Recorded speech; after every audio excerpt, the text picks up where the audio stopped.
Vamos a continuar conversando sobre las famosas áreas nacionales protegidas que, como habíamos visto de manera particular, tanto la Constitución cuanto el Código Orgánico del Ambiente reconoce que dentro del Sistema Nacional de Áreas Protegidas conviven cuatro. Conviven obviamente las que son de carácter nacional o estatal, aquellas que son subnacionales o que corresponden a los gobiernos autónomos descentralizados, las comunitarias y las privadas.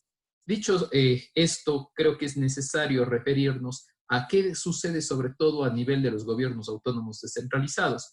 Por obvias razones, si ustedes hacen una revisión rápida tanto de la Constitución cuanto del COTAD respectivamente, encontrarán sobre todo que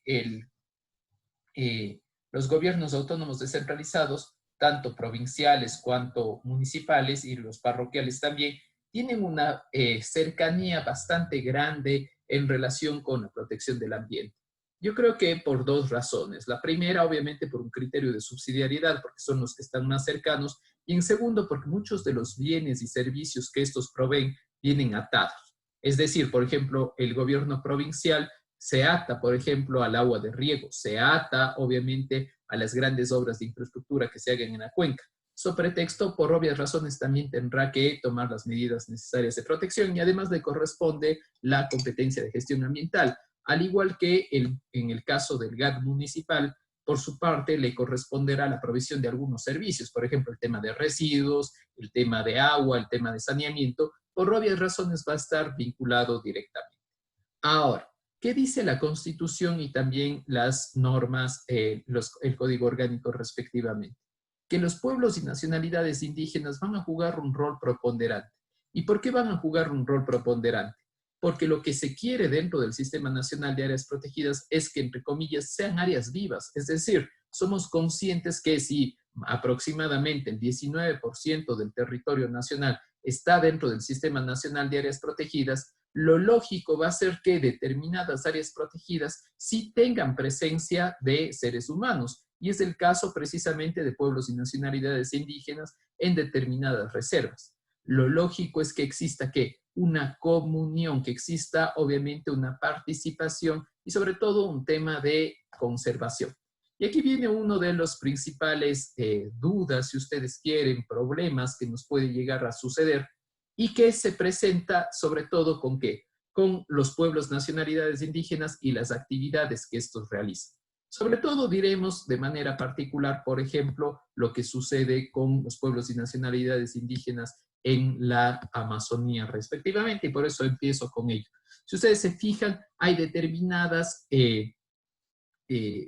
categorías dentro de nuestras áreas nacionales protegidas.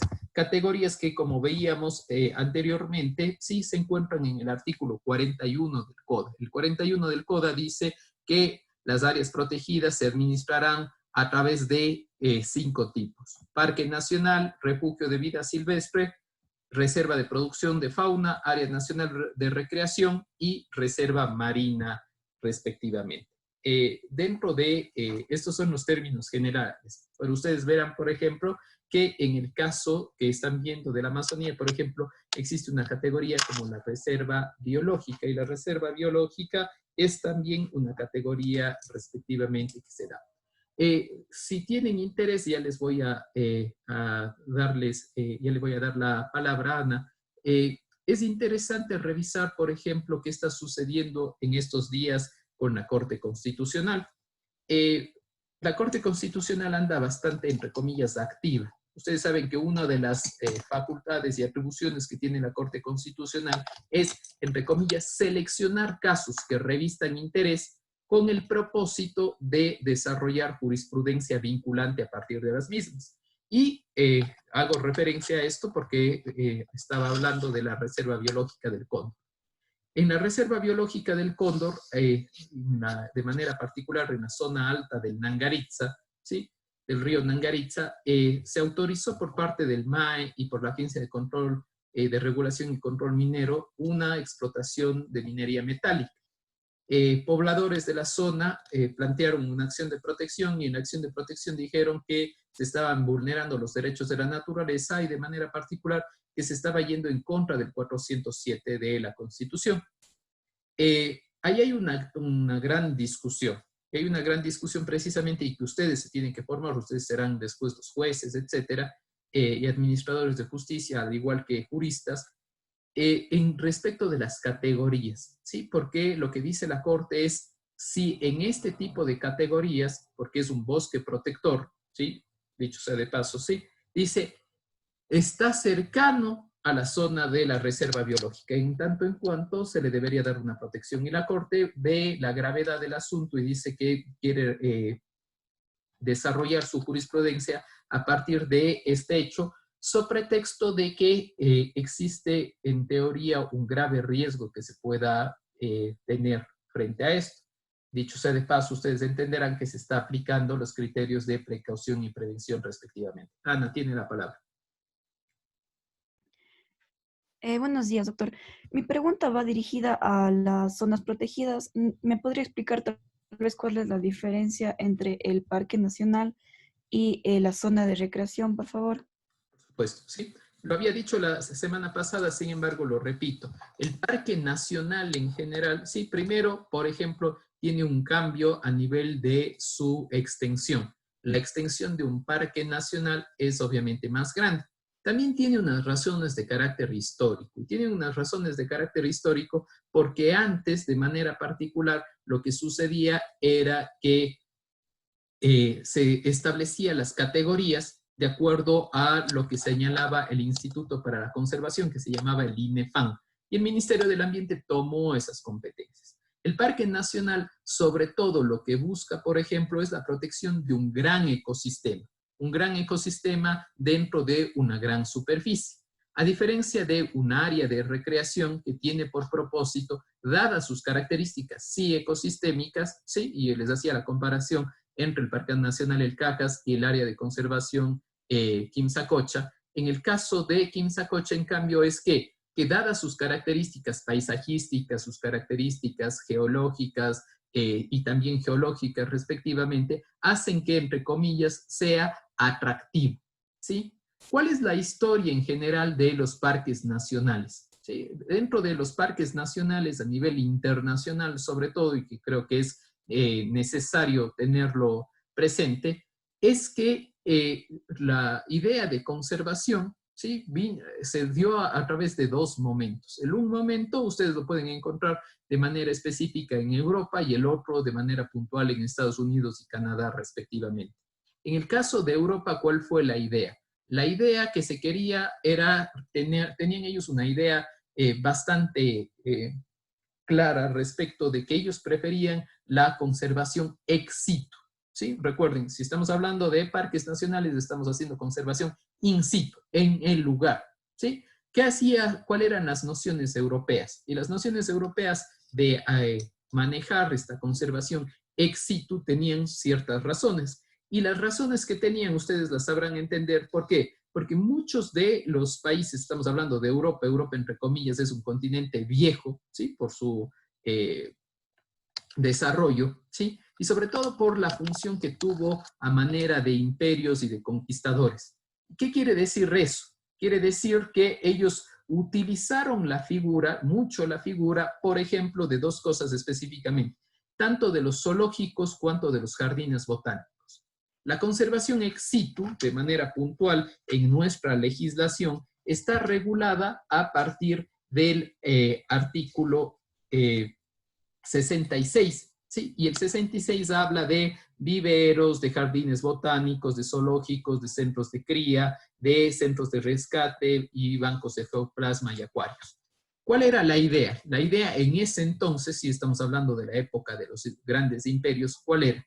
Tratar de demostrar a su población, ¿sí? Que el imperio era tan vasto y era tan poderoso que era capaz de dominar, entre comillas, a un sinnúmero de lugares. Y dentro de ese sinnúmero de lugares, obviamente, traían, entre comillas, evidencias, ¿sí? Entonces, te traían evidencias de cuáles eran las aves, cuáles eran los mamíferos y, por supuesto, también intentaban, entre comillas, recrear, ¿sí? Los ecosistemas. Si usted visita un parque botánico, la idea de todo parque botánico es recrear, por ejemplo, entre otras cosas, pisos climáticos con el propósito de que se pueda reproducir y mantener ciertas especies. Mientras que lo que sucede en Estados Unidos respectivamente, por ejemplo, fue la idea de una conservación. ¿Y de una conservación basada en qué? Basada en el territorio. Si ustedes quieren analizar más el derecho ambiental desde la perspectiva del common law y sobre todo de Estados Unidos,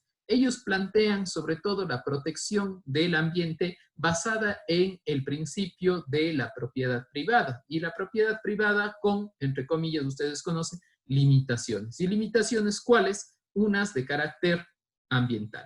Y esas limitaciones de carácter ambiental, ellos dicen, necesitamos establecer ciertos territorios que, dadas sus características, tengan que ser emblemáticos, que si bien es cierto, no es que yo estoy, ¿sí?, yéndome en contra de tu derecho de propiedad, sino lo que estoy haciendo es que, dadas las características tan especiales que tienen esas zonas, ¿sí?, yo me veo obligado a poner una limitación.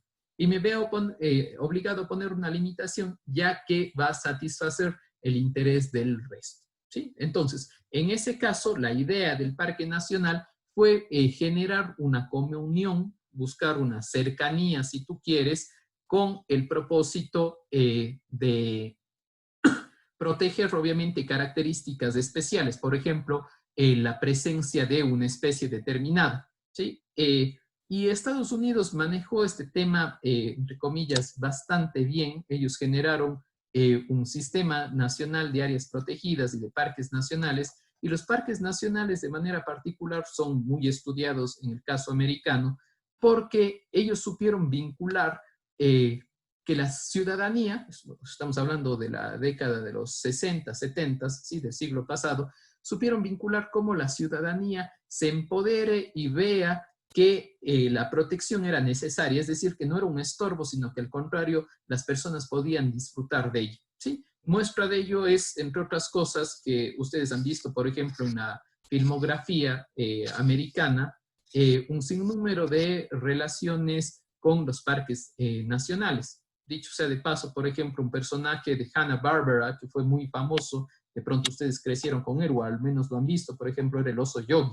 Sí, el oso Yogi tenía la idea de ser, obviamente, ¿qué? Una humanización, ¿sí? A los animales se les humanizaba, ¿sí? Esto no es que sea por casualidad, está muy bien estudiado. ¿Por qué? Porque cuando los seres humanos humanizamos a los animales, tenemos una mayor empatía, ¿sí? Si usted le ve a un oso caminando por ahí o le ve a un teddy bear, ¿sí?, que está caminando en dos patas y no en cuatro patas, tiene más empatía, ¿sí? Y para eso se han creado, por ejemplo, entre otras cosas, dentro de los refugios, de los zoológicos, etcétera, precisamente una característica de cercanía en este sentido. Muestra de ello es que todavía seguimos en diversos ámbitos, por ejemplo, situaciones, por ejemplo, como las señaladas de poner, por ejemplo, mascotas, ¿sí? Mascotas en cada una de las reservas.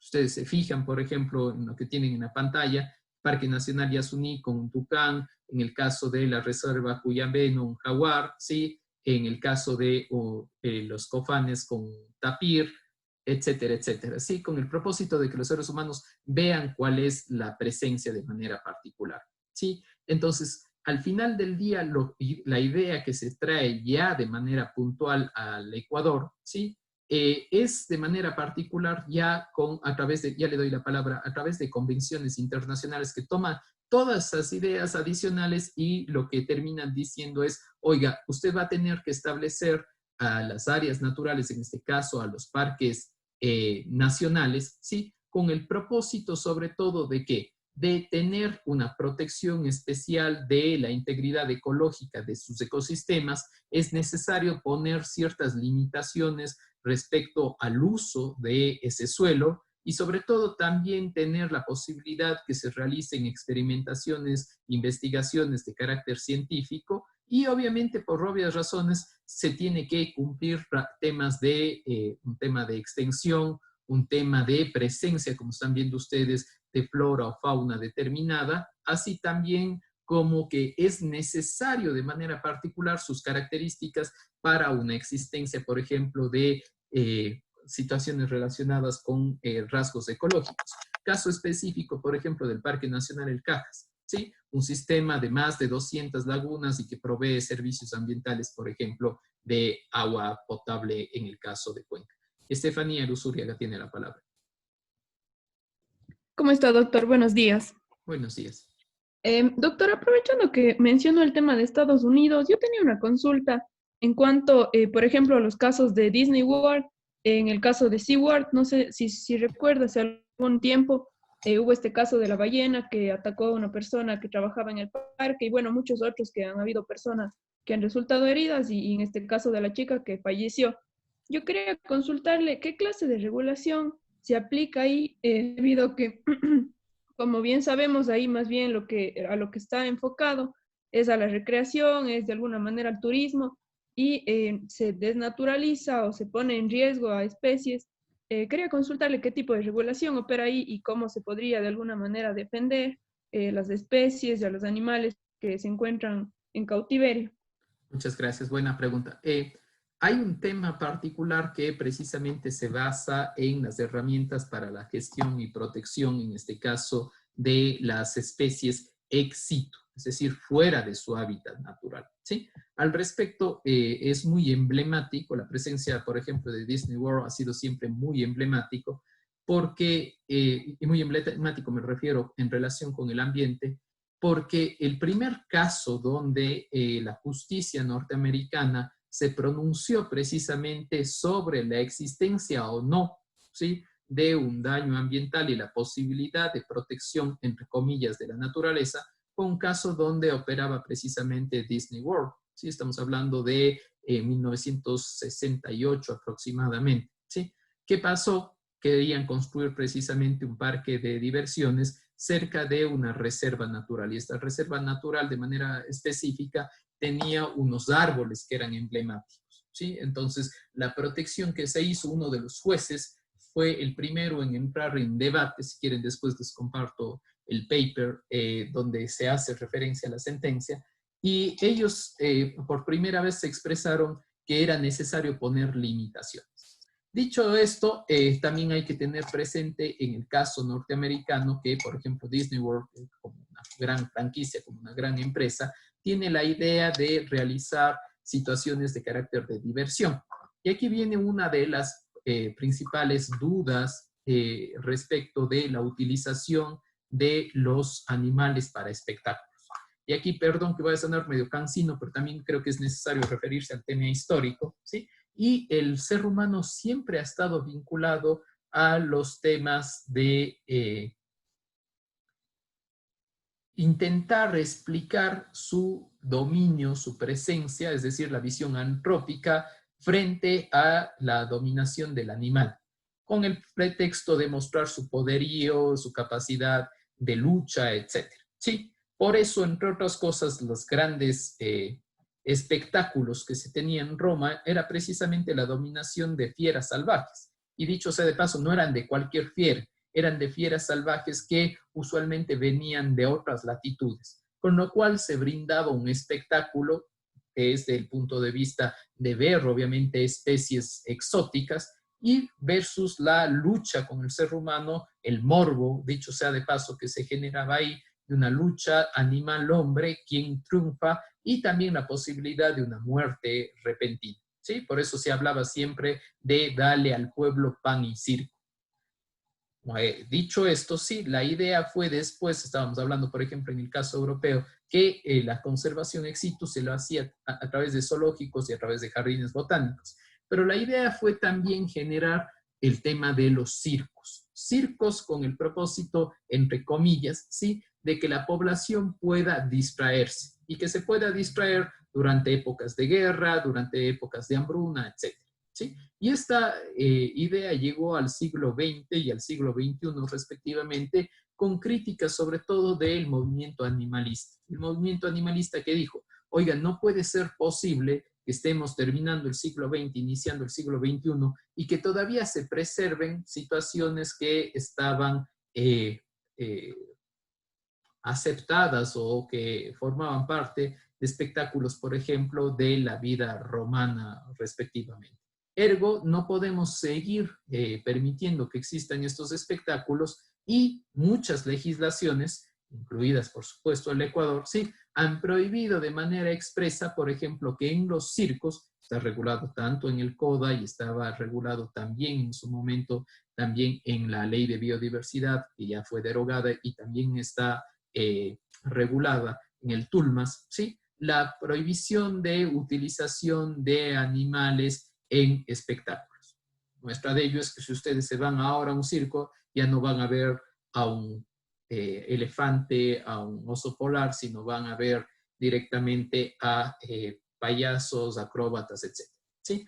Situación similar se ha querido aplicar de manera particular en los Estados Unidos, sin embargo no ha tenido tanto éxito. ¿Por qué? Porque muchos de los espectáculos que se proponen vienen atados sobre todo a conservación ex situ a través de figuras privadas. Es decir, no necesariamente son parques, ¿sí? O son áreas de conservación, sino lo que hacen son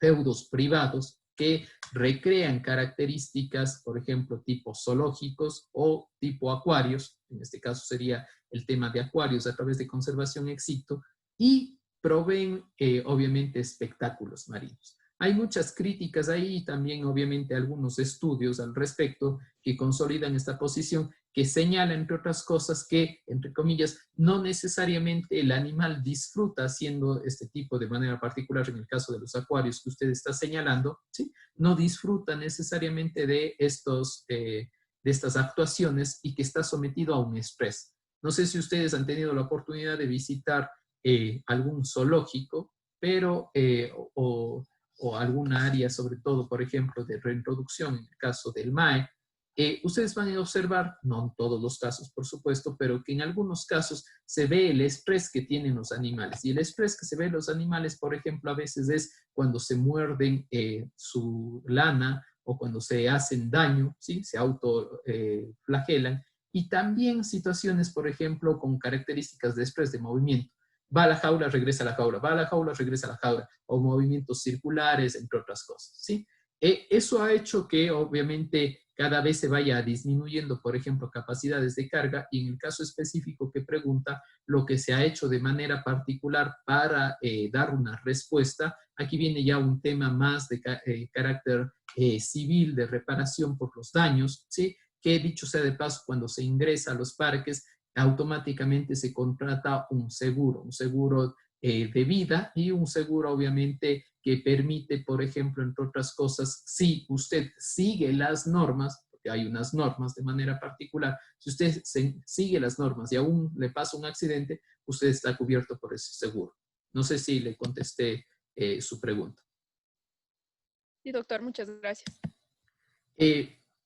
Dicho eso, esto es lo que sucede en la Amazonía, pero si seguimos, por ejemplo, a la sierra, ¿sí? En la sierra, por su parte, vamos a encontrar también reservas ecológicas, el Parque Nacional, y uno de los emblemáticos aquí, que creo que es necesario señalar, sí, van a ser estos tres parques, ¿sí? El Parque Nacional Sangay, el Parque Nacional El Cajas y el Podocarpus. El Parque Nacional Sangay, aparte de que ustedes lo relacionarán de manera rápida, precisamente por el proceso eruptivo que está viviendo a la fecha y por algunos daños que en teoría se le acusa, ¿sí? De que está causando, ¿sí? De manera particular en el oriente ecuatoriano, por ejemplo, cambios de manera particular en el cauce de los ríos, ¿sí? En cambio, el parque tiene otra característica porque el Parque Nacional Sangay está complementado entre algunas provincias. Y está entre algunas provincias y esto ha permitido de manera específica, por ejemplo, ¿sí? Generar unos grandes, si ustedes quieren, cercos de comunicación para las especies, ¿sí? Lo cual ha facilitado su conservación respectiva.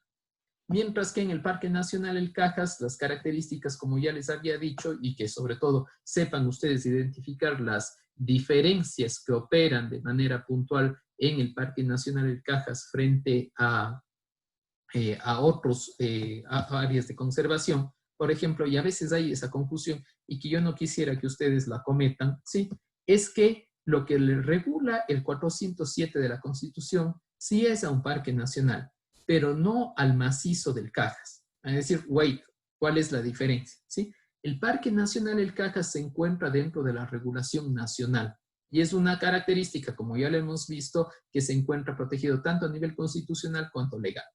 ¿Qué es en cambio el macizo del Cajas? El macizo del Cajas, por su parte, es una categoría diferente que obviamente ese territorio se ganó a través de la UNESCO, ¿sí? Y a través de la UNESCO lo que se generó, sí, de manera particular, es que sea una reserva de la biosfera.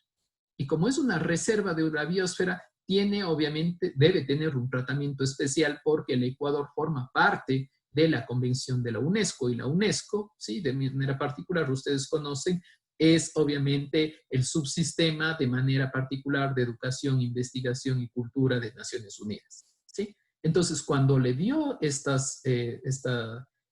reconocimiento, la UNESCO no le dio el reconocimiento solo al Parque Nacional El Cajas, ¿sí? Sino le dio el reconocimiento a todo el macizo del Cajas. ¿Y qué es el macizo del Cajas? El macizo del Cajas, por ejemplo, llega hasta la zona de Balao en la costa, llega hasta la zona del Cañar. Es mucho más amplio el macizo del Cajas.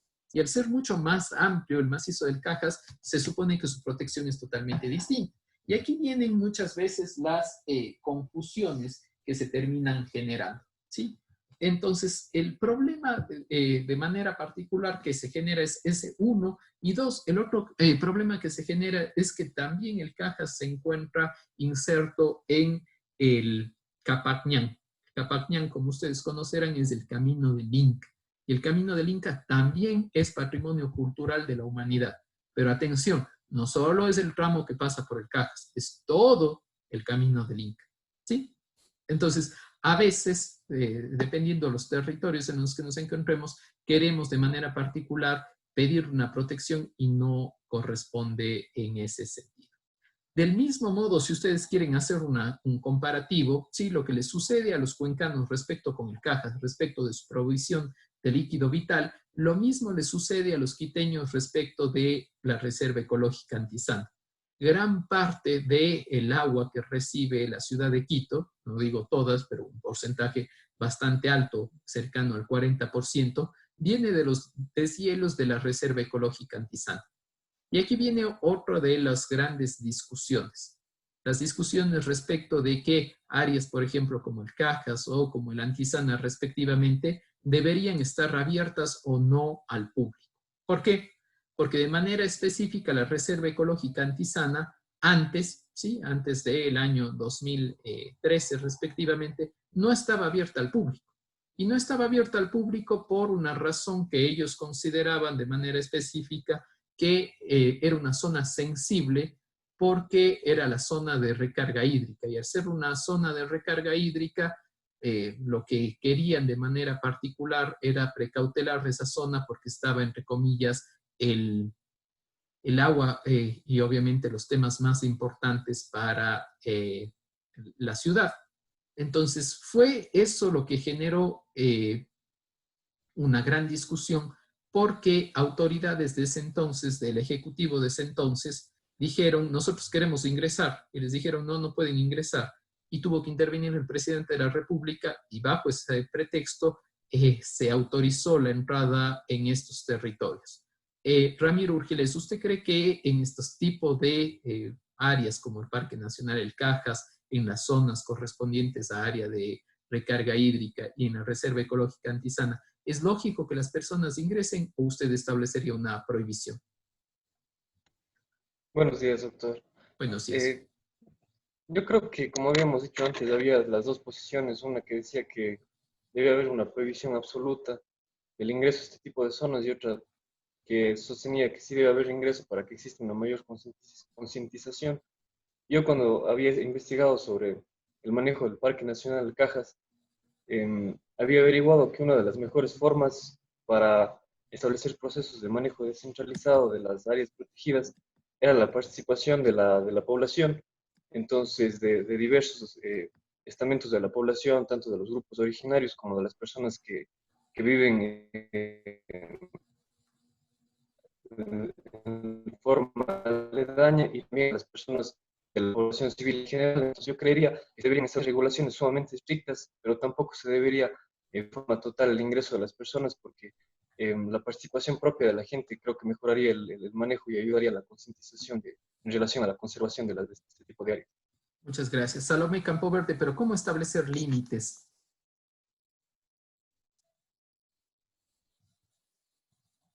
¿O usted cree que tendría que estar 100% abierto? O sea, yo pensaría que dependería de las áreas, habría que hacer un estudio de cada área. Como usted había dicho, por ejemplo, las áreas propiamente hídricas creo que deberían tener una regulación específica, mucho más protectora que otras áreas en las que, si bien existe biodiversidad, no existen recursos, fuentes de recursos hídricos. Muchas gracias. ¿Qué pasa en cambio en el caso de Galápagos? En el caso de Galápagos, nosotros nos encontramos tanto a nivel constitucional cuanto a nivel legal con unas particularidades especiales que obviamente, dado que lo vamos a tocar, creo que es necesario que lo hagamos referencia. ¿Y dónde vamos a encontrar las referencias al área de Galápagos de manera particular? Sí, si es alguien tan amable, Vanessa Castro, ¿me puede ayudar por favor con el artículo 4 de la Constitución? Sí, claro, doctor. Permítame, solo le ubico el artículo.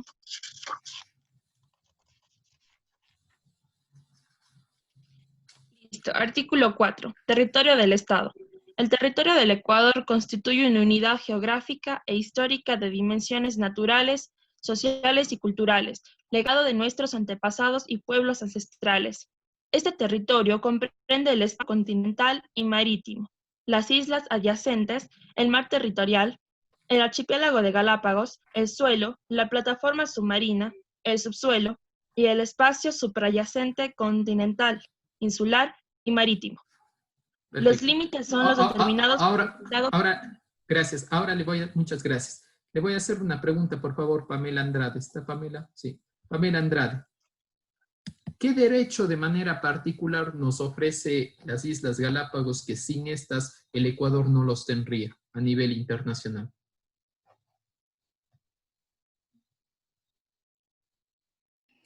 Doctor, ¿en qué sentido vendría a ser esto del derecho, la verdad? Un derecho dentro de él, el derecho internacional público, respecto de territorios.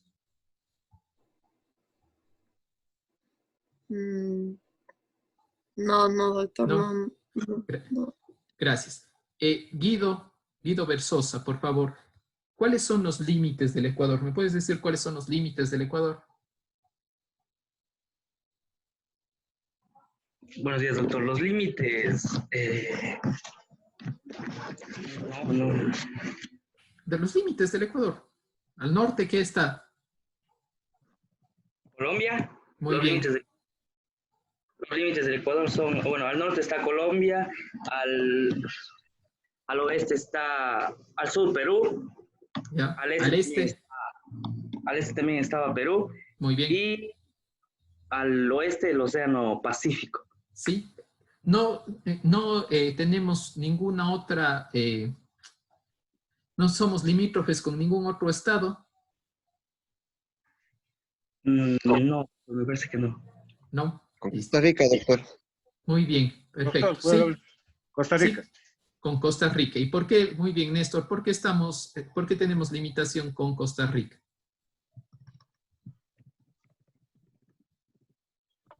Porque se extendió la plataforma marina, doctor, en un convenio que se hizo, se hizo una revisión y se extendió la plataforma marina de Ecuador. Muy bien, acuérdense siempre, es gracias a la Convemar, ¿sí? Gracias a la Convemar. Recuerden que la Convemar se la conoce internacionalmente, entre comillas, como la Constitución de los Mares, ¿sí? De la cual el Ecuador no era parte porque nosotros reconocíamos la famosa Declaración de Santiago. Después, con el cambio que vivimos, obviamente podemos ser parte de eso, ¿sí? Sin embargo, regresando a lo que yo les estaba preguntando de manera particular, Alexandra Andrade, ¿por qué el tema de tener Galápagos nos hace tener un derecho adicional? diferencia por las especies? No, pero respecto de un territorio. Termina de leer el artículo 4, por favor, porque yo a propósito le interrumpí a la compañera. Sus límites son los determinados por los tratados vigentes. El territorio del Ecuador es inalienable, irreductible e inviolable. Nadie atenderá contra la unidad territorial ni fomentará la secesión. La capital del Ecuador es Quito. El Estado ecuatoriano ejercerá derechos sobre los segmentos correspondientes de la órbita sincrónica geoestacionaria en los espacios marítimos y en la Antártida. Entonces, ¿qué hemos tenido, Johnny Muya? Gracias a Galápagos. Buenos días, doctor. Buenos días. Hemos tenido un territorio que es inalienable. No, tenemos la Antártida. Sí, tenemos el acceso a la Antártida. Tenemos el derecho de acceso a la Antártida. No se olviden, tenemos el derecho a la Antártida. ¿Por qué? Por Galápagos. ¿Por qué será, Johnny, por Galápagos? Porque está cercano, a lo mejor. No, no está cercano. Les voy a mostrar rápidamente un mapa y van a ver que no va a estar cercano, más bien está bastante alejado, ¿sí? Si ustedes, les voy a mostrar un mapa en Google Maps para que le puedan revisar, ¿sí?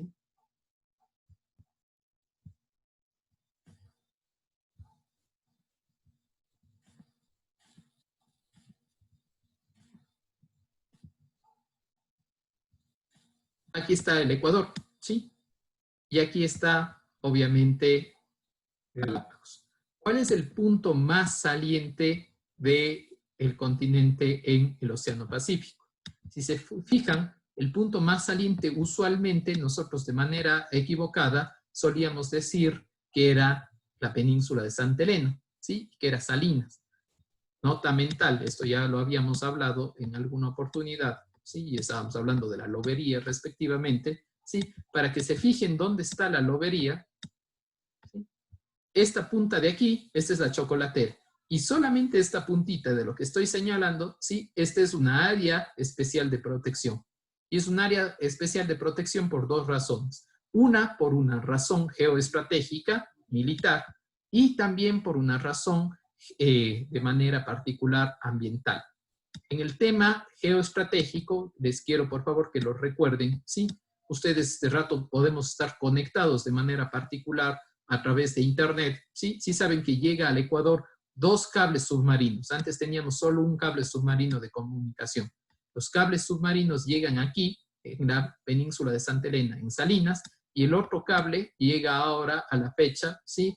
En el tema de Manta, en San Lorenzo, ¿sí? Son los puntos más salientes y a través de esto llega la fibra que después se conecta con las antenas, etcétera, etcétera, ¿sí? Pero regresando al tema de Galápagos que nos corresponde, ¿por qué era interesante? Es interesante por esto. Si no tuviésemos, ¿sí? Y si trazamos nosotros una línea recta, ¿sí? El Tratado de la Antártida dice lo siguiente. Si usted trazando, una línea recta, ¿sí? Tiene que llegar al territorio de la Antártida. Si trazando una línea recta, ¿sí? Usted llega al territorio de la Antártida, usted tendrá un derecho, ¿sí? Sobre la misma. El Ecuador, sin el territorio de Galápagos, trazando una línea, como ya les expliqué, no tendría esa posibilidad.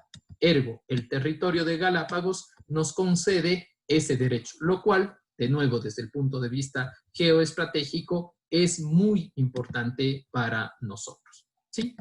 Ahora, otro de los temas que es necesario tener presente y que se encuentra de manera específica en nuestra Constitución, ¿sí?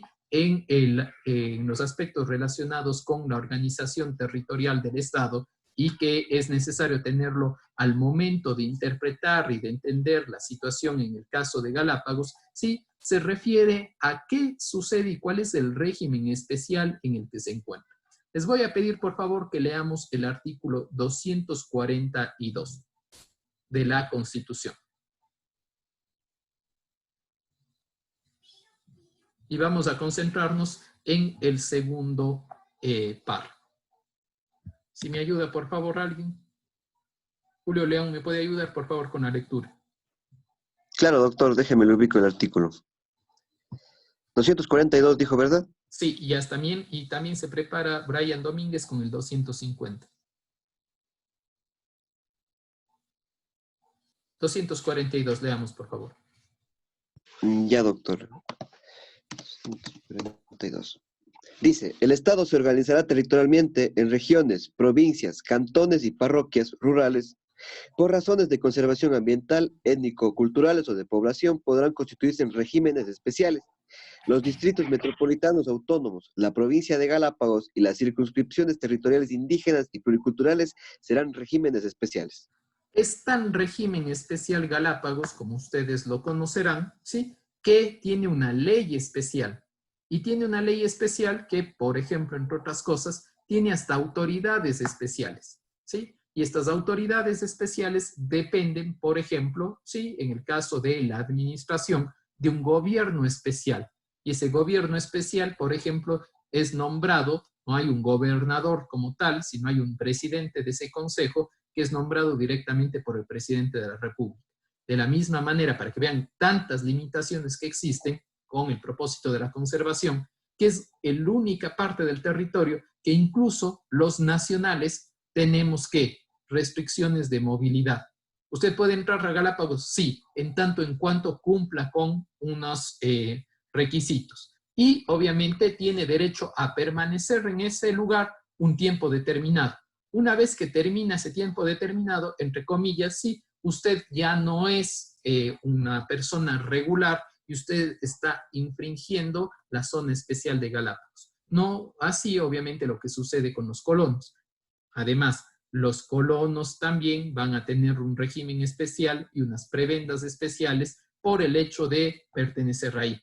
Por ejemplo, entre otras cosas, para que ustedes conozcan, ¿sí? Se establece, por ejemplo, un régimen especial incluso a manera de los servidores públicos. Los servidores públicos tienen una escala especial de sueldos, ¿sí? Es de la única parte del territorio nacional donde, por ejemplo, si ustedes, me estoy inventando, si usted es juez y el sueldo de juez son, me invento, $3,500, allá se gana 7,000. ¿Por qué? Porque las condiciones especiales en las que se viven y en las cuales se tiene que residir, además como los hechos relacionados con que los productos son más costosos, etcétera, hacen que se les tenga que dar un tratamiento especial. Ahora leamos, por favor, le había pedido al compañero Domínguez que leamos qué sucede en cambio con el 250. Ya, doctor, buenos días. El artículo 250 dice, el territorio de las provincias amazónicas forma parte de un ecosistema necesario para el equilibrio ambiental del planeta. Este territorio constituirá una circunscripción territorial especial para la que existirá una planificación integral recogida en una ley que incluirá aspectos sociales, económicos, ambientales y culturales con un ordenamiento territorial que garantice la conservación y protección de sus ecosistemas y el principio de suma causa. ¿Sí? ¿Existe o no, muy amable, existe o no existe una ley especial en el caso de la Amazonía? ¿Sí? Existe una ley, ¿sí? Ya le estoy reafirmando, ¿sí? Existe una ley especial que se llama la Ley Orgánica para la Planificación Integral para la Circunscripción Especial del Territorio Amazónico, más conocida como Ley Amazónica, si ustedes le quieren decir, ¿sí? Pero esta ley amazónica ya ha tenido unos antecedentes. Entre otras cosas, ¿qué se hace? Y aquí viene también el aspecto relacionado recursos versus desarrollo. ¿Qué pasa con recursos versus desarrollo? Nosotros vamos a encontrarnos aquí de manera particular, ¿sí? Que la ley establece que se establece un régimen especial en relación con las regalías. Regalías tanto petroleras cuanto regalías también por explotación de recursos naturales no renovables, por ejemplo, metálicos. Pamela, pregunte.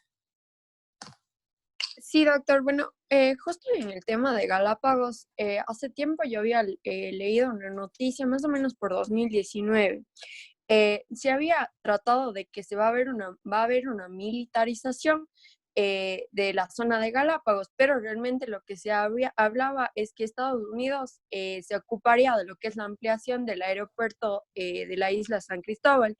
Entonces, yo quería saber si de alguna manera existe como que un perjuicio para lo que es las Islas Galápagos, y si es que nosotros desde nuestra legislación ambiental podemos proteger a Galápagos. Gracias por la pregunta. Ahí hay dos consideraciones, tanto la que tú haces de manera correcta. Uno, ¿qué se hizo? La idea fue una cooperación militar con el propósito, entre comillas, de la lucha contra las drogas, ¿sí? Entonces, con ese pretexto, la idea es que el Ecuador le provea la base militar respectiva, es decir, al menos para poderse aprovisionar de combustible. ¿Cuál es el antecedente negativo que tenemos nosotros? El antecedente negativo que tenemos es la base de Manta que fue firmada durante el gobierno de Jamil Mawad y que permitió establecer un régimen especial en la misma para la lucha antidrogas. Como ustedes saben, los ecuatorianos somos muy proclives en que nuestra legislación pongamos las cosas que nos hirió, que nos hizo daño y que automáticamente pongamos en la Constitución para que no vuelva a pasar.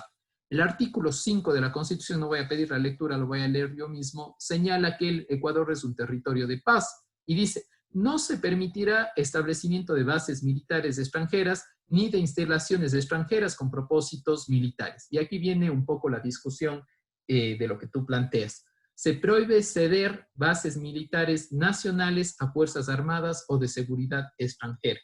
Entonces, lo que se quiere hacer aquí ahora es que parezca que simplemente lo que se va a hacer no es ceder la base, sino simplemente proveer un centro de abastecimiento de combustible.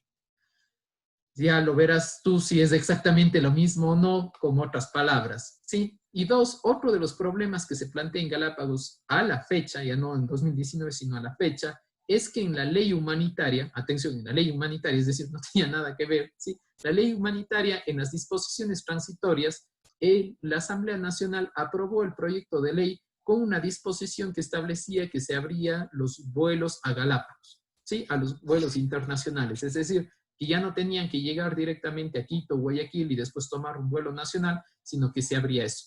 Había una idea de un asambleísta insular que tenía su grandiosa idea, era que esto podría estimular el turismo directo para que ya no vengan al Ecuador. Sin embargo, eso tiene unos problemas desde el punto de vista económico y ambiental. Económico porque el 100%, casi 90% de turistas que llegan al Ecuador con el propósito de visitar Galápagos, por lo menos pernoctan tanto en Guayaquil o en Quito respectivamente y promueven turismo.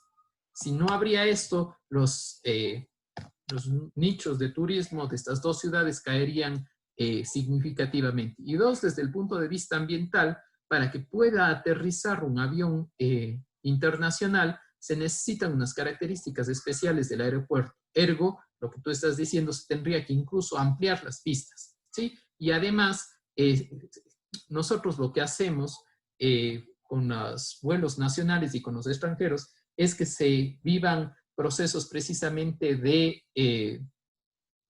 cuarentena y sobre todo de prohibición de especies exóticas. Si vamos nosotros de manera particular, y te pido, Pamela, que revises tú de manera específica, ¿sí? Revise qué dice de manera particular el CODA, ¿sí? El Código Orgánico del Ambiente, de manera particular respecto a los temas de las especies exóticas. Vamos a leer, le voy a dar de manera particular el artículo para que usted nos pueda ayudar, el artículo 67 del CODA.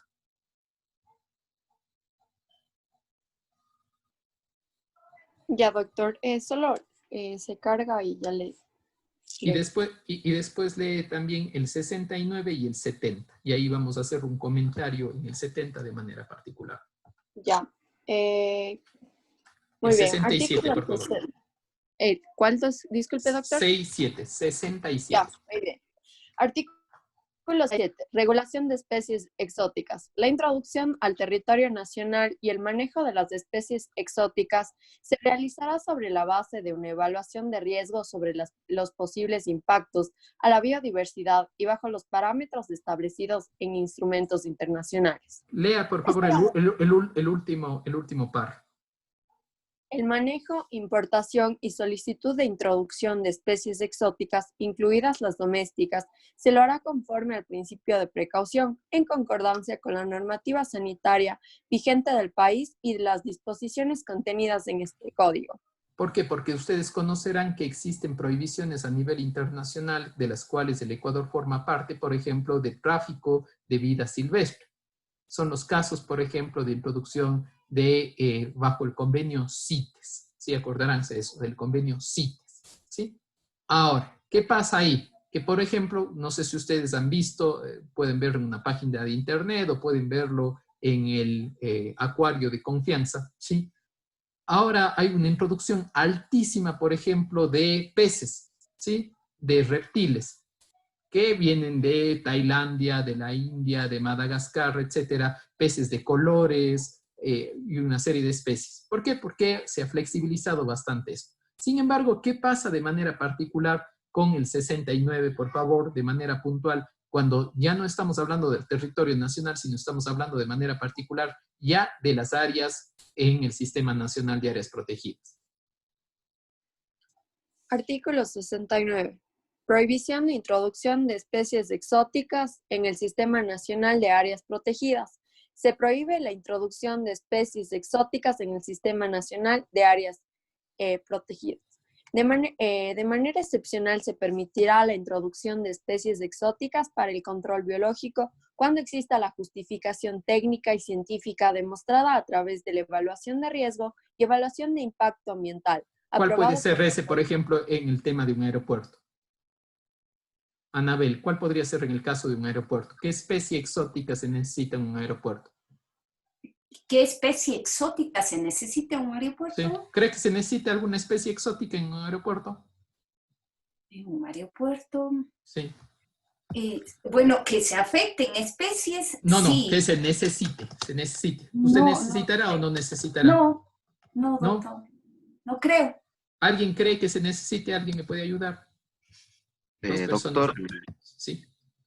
En un aeropuerto podría ser los perritos que se usan para el rastreo de sustancias ilícitas.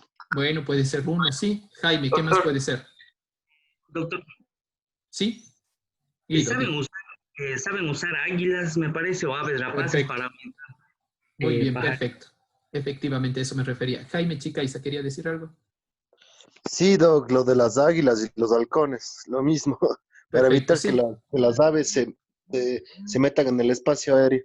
Sí, y de manera particular es obligatorio, de manera específica, cuando estamos hablando, por ejemplo, de un aeropuerto internacional. Entonces, ven que no sería tan sencillo, obviamente, cumplir con la disposición transitoria que estaba aprobada en la ley humanitaria, porque por obvias razones causaría un problema en ese sentido. Sin embargo, ¿qué pasa dentro de, por ejemplo, el área de Galápagos? Y leamos el artículo 70 para poderlo graficar. Nosotros sabemos que existe una prohibición total de cacería. Anabel, ¿quería preguntar algo? Está desactivado el micrófono. Perdón, doctor. No con respecto a este tema, sino un tema para lo que viene la semana siguiente con los exámenes y más. Sino Ya le doy la palabra de eso. Leamos, por favor, lo último, Pamela, del artículo 70, por favor. Artículo 70. Disposiciones para la cacería. Se prohíbe la caza de especies de vida silvestre o sus partes y la caza de especies amenazadas, en peligro de extinción o migratorias, listados a nivel nacional por la Autoridad Ambiental Nacional, así como en los listados de instrumentos y tratados internacionales ratificados por el Estado. Entonces, de entrada sabemos que hay prohibición de cacería, pero sí hay excepcionalidades y quiero que se acuerden muchísimo de esto. Siga, por favor. Con excepción de las especies exóticas o invasoras, se prohíbe la cacería en el Sistema Nacional de Áreas Protegidas, en las áreas especiales para la conservación de la biodiversidad, en el patrimonio forestal nacional o en las zonas en que existan periodos de reproducción, incubación, anidación, parto, crianza o crecimiento hasta su etapa reproductiva. ¿Qué pasa, por ejemplo, en Galápagos? En Galápagos existen periodos especiales de caza. ¿Caza de qué? De especies exóticas que terminan alterando a la isla. No se olviden que las islas fueron durante mucho tiempo prisión, ¿sí? Y al ser prisión, se mandaba de manera particular a las personas que se les, entre comillas, desterraba. Recuerden que había la pena del destierro, ¿sí? Y también hubo una presencia importante de piratas en la zona. Hubo introducción de gatos, de perros y obviamente de caballos y de chivos sobre todo, pero que son salvajes, ¿sí? ¿Y estos qué hacen? Terminan dañando el ecosistema. Piensen ustedes que viene un chivo y se come todas el tema de las especies vegetales que consume una tortuga. Y la tortuga no puede movilizarse rápidamente y puede morir. Lo que se hace usualmente es organizar con los clubes de tiro, ¿sí? Visitas a Galápagos solamente para cazar chivos, caballos salvajes, entre otros, ¿sí? Mientras que, ya creo que se desconectó Pamela, también, ¿sí? Existe una excepcionalidad adicional. Pamela, lea cuál es la otra excepcionalidad. Ya, se reconocerá las actividades de cacería con fines de subsistencia y las prácticas culturales, medicinales, cuyos objetivos no sean comerciales ni de lucro. Las comunas, comunidades, pueblos y nacionalidades podrán aprovechar de manera sostenible los recursos naturales del área con la que tengan vinculación, de acuerdo a sus usos tradicionales. La Autoridad Ambiental Nacional regulará estas actividades. Doctor, antes de que continúe, yo le quería hacer una pregunta con respecto a la responsabilidad que puede llegar a tener China, o si es que ya la tuvo, con respecto a la caza indiscriminada que se daba en el territorio marino de distintas especies de tiburones. Sí, en el caso específico, recuerde que no sería China, en este caso sería de los pescadores chinos. Hay el caso emblemático del barco Hyun Yun, en el cual sí hubo una sanción, ¿sí? Hubo una sanción y es un caso emblemático que, si ustedes desean, les puedo dar para que lo revisen, en el cual se establecieron obviamente una reparación material simbólica de manera particular con el barco que antes era dedicado precisamente al faenamiento y transporte, ahora se lo destina a investigación, ¿sí? Y hubo también una sanción de manera particular económica bastante importante. Sin embargo, hay un caso mucho más nuevo sobre aletas de tiburón. Ese todavía no está sancionado ni está investigado. El otro fue distinto porque se les detuvo in situ. Y dicho sea de paso, eso ya lo estudiaremos en el próximo ciclo con los delitos ambientales, pero piensen ustedes que el tipo penal es tan abierto, por suerte, porque ellos no estaban faenando. Al barco que se le captura estaba transportando, ¿sí? Y que fue importante. Leslie Montalvo y Gabriela Soto. Doctor, buenos días. Mi pregunta iba referida a que había leído que existen zonas en Galápagos que están catalogadas como santuarios marinos. Mi pregunta es, ¿a qué hace referencia este término de santuario marino y cuál es su diferencia con las reservas marinas? Sobre todo, gracias por la pregunta, son categorías que las dan ya sea organismos internacionales o organismos de protección. No es bajo la legislación nacional. ¿Eso quiere decir que es bueno o malo? Es muy bueno porque permite, entre otras cosas, conservación, inversión de fondos, etc. Y en tanto en cuanto te encuentres en esa categoría, puedes aplicar a esos fondos. Situación totalmente distinta que ocurre, obviamente, con nuestra particularidad de parque nacional, que dicho sea de paso, y al ser una zona especial, incluso reconocida en la Constitución, igual le damos un tratamiento especial. Gabriela Soto. Buenos días, doctor. Buenos Bueno, mi pregunta es sobre si se puede tener Ecuador responsabilidad respecto a la Convención CITES por, habían algunos biólogos peruanos dicho que ellos eran los más grandes exportadores de aletas de tiburón a China, pero no precisamente porque se haya pescado en territorio peruano, sino porque se daba esta pesca en Ecuador y se exportaba a Perú, y porque era más fácil, o sea, que llevar de una a China. Entonces, desde ahí se exportaba a China, pero era precisamente producto ecuatoriano. Entonces, no sé si si Ecuador pueda tener responsabilidad al respecto por no regular esta exportación hacia Perú. Al contrario, más bien tendría responsabilidad Perú en ese supuesto, sí, porque Ecuador le podría denunciar a Perú que Perú no está teniendo los controles específicos respecto de especies que se capturaron en territorio nacional. La idea de CITES es que exista obviamente una cooperación entre todos los estados, con el propósito de frenar esto.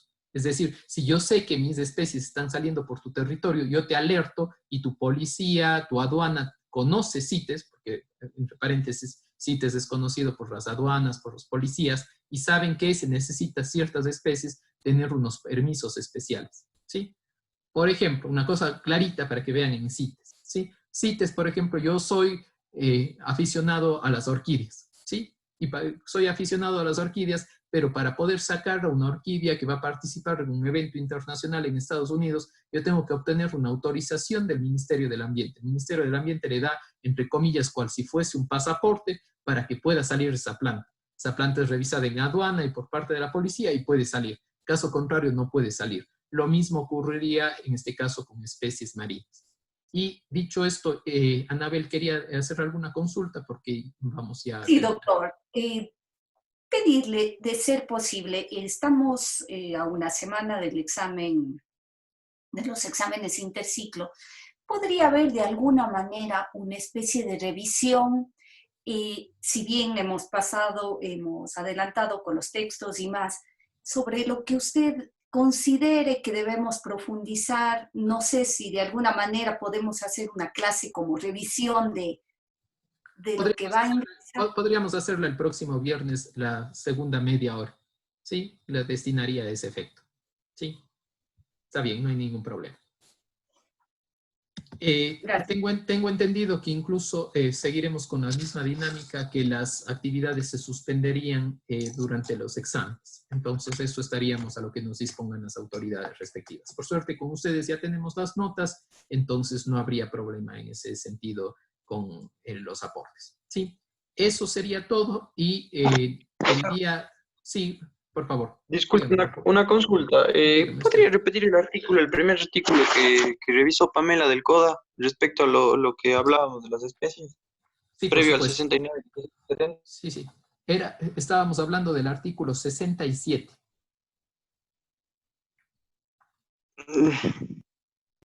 Muchas gracias. ¿Alguien más solicitó la palabra? No. Listo. Sí, doctor. Quería hacerle una pregunta en el mismo sentido de lo que decía Nobel.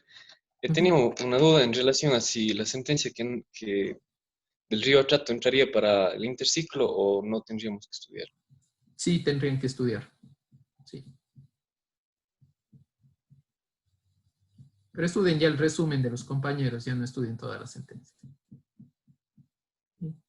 La idea solamente queremos distinguir los temas, si en Ecuador fue reconocido constitucionalmente, cómo fue reconocido en Colombia, de manera a través de jurisprudencia. Sí, son elementos básicos que tenemos que ir viendo. ¿Sí? No le voy a preguntar el nombre de quién fue el que propuso de la comunidad. ¿Sí? No va por ahí el tema. ¿Sí? Pero sí se debería. Pero bueno, hasta aquí la clase de hoy y nos vemos el próximo día lunes con una actividad especial que les voy a planificar, que tiene que ver precisamente con el artículo 69 y 70 del CODA. ¿Sí? Vamos a ver un video de manera particular y vamos a debatir al respecto. ¿Sí? Nos vemos entonces el día lunes. Muchas gracias. Gracias. Gracias, doctor.